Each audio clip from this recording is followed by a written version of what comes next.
आम ओडिशा रे आज्ञा 100 रु 70 युवक आज दादन खटिवाई जाऊँगी और कंपानी गुड़ाक काम करुँच ताहा ओडिशा रे हो ताहा तमिलनाडु रे हो ताहा बेंगलोर रे हो ताहा गुजरात सुराट जोठी जो जगार हो ना कहीं समस्ते आज्ञा कंपानी रे काम करुँच अनेक पिला दुबई जाइए काम करुँच आज्ञा एमानंको पाई सरकार गोटे भल योजना बा भल नियम एठारे घोषणा कर योजना तो ताकू कही हेबनी भल नियमटी एठारे आनिचंती जहाँपाई आपण माने समस्ते खुशी हेबे आज्ञा देखंतु से नियमटी कौन से भल नियमटी कौन आपण मानकु समस्तंकु आजिर भिडियो रे मो डिटेल्स बतैबी आपण माने जदि कंपनी रे काम करूचंती किंबा कोनोसी एजेंसी रे काम करूचंती किंबा जे कोनोसी जगह रे मध्ये आपण माने काम करूचंती आपनकर जदि पीएफ टंकाटी आज्ञा कटुची ताहाले आपण मानक पई समस्त खुशी खबर तो चलतु देखा से खुशी खबरटी कौन आपर कौन एठारे भल मंगल चाहिए सरकार से विषय में भल भाव में मुझे बुझेबी वीडियो को शेष पर्यंत देखने वीडियो जब भल लगे लाइक करेंगे ना आपको जबरदस्ती करूना वीडियो को लाइक करके सांग पाखक निहाती भाव में सांग मान पाखक शेयर करेंगे तो चलतु वीडियो को आम आरंभ करवा जे सरकार आपण मान कौन नुआ स्कीम एठारे नुआ नियम कौन बाहर कर एठारे देखिपे आज्ञा आपण मैंने खबर कागज बाहरी ईपीएफओ यूपीआई विथड्रॉल एणिकी यूपीआई द्वारा उठाई पारे पीएफ टंका ईपीएफओ आणुअछि नुआ सुविधा देखंतु आपनकर जदि मु जेपरि प्रथम रो कहूतली आपनकर जदि पीएफ टी कटुछि आज्ञा पीएफ जदि कटुछि ताले आपनको कोन सुविधा एठारे हेबो आखि पिछुड़ा के मिलिबो पीएफ टंका आपण माने समस्त जानिथिबे जे गोटे कर्मचारी भविष्यत पई तार पांठी संचय करे खूब शीघ्र यह ग्राहक मानक पई यूपीआई माध्यम रे पीएफ उठाणर सुविधा आरंभ करने को जाउछि फाइनेंशियल एक्सप्रेस एक रिपोर्ट अनुଯାୟୀ एही नूतन वैशिष्ट्य फोनपे गूगल पे पेटीएम एवं भीम भड़ी डिजिटल पेमेंट आप माध्यम रे तुरंत पांठी स्थानांतर को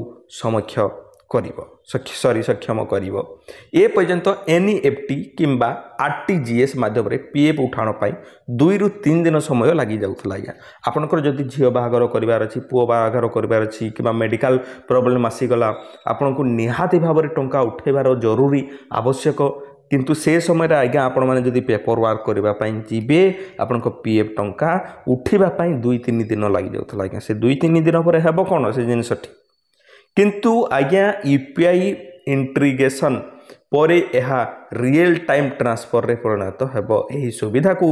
यथाशीघ्र कार्यकारी करबा पई EPFO MPCI national payment corporation of India सहित आलोचना आज्ञा करूचंती देखंतु जेउ माने भी काम करूचंती भाई माने एबे तांको मानको पाखको वीडियो को निहाती भाव रे शेयर करंतु आपण एटीएम रु मध्ये पीएफ टंका उठेई पारिबे ईपीएफओ केवल यूपीआई कारबार माध्यम नुहे बर एटीएम माध्यम पीएफ उठाणर सुविधा आरंभ करने को योजना एठारे करुचंती आज्ञा यहाकू श्रम सहित सौमिता ढाबरा 2024 मसीह घोषणा करथिले एही सुविधा यूएएन किंबा लिंक होइतिबा बैंक अकाउंट माध्यम रे उपलब्ध हबो ईपीएफ रो नूतन डिजिटल योजना जो थे कि आज्ञा यार नूतन डिजिटल योजना अधीन रे पीएफ उठाण को सहज करने एठारे सुविधा आपण देखंतु रिपोर्ट अनुଯାୟୀ आम जदि आगामी 2 रु 3 मास मध्य यूपीआई आधारित पीएफ उठाण सुविधा आरंभ करा जाई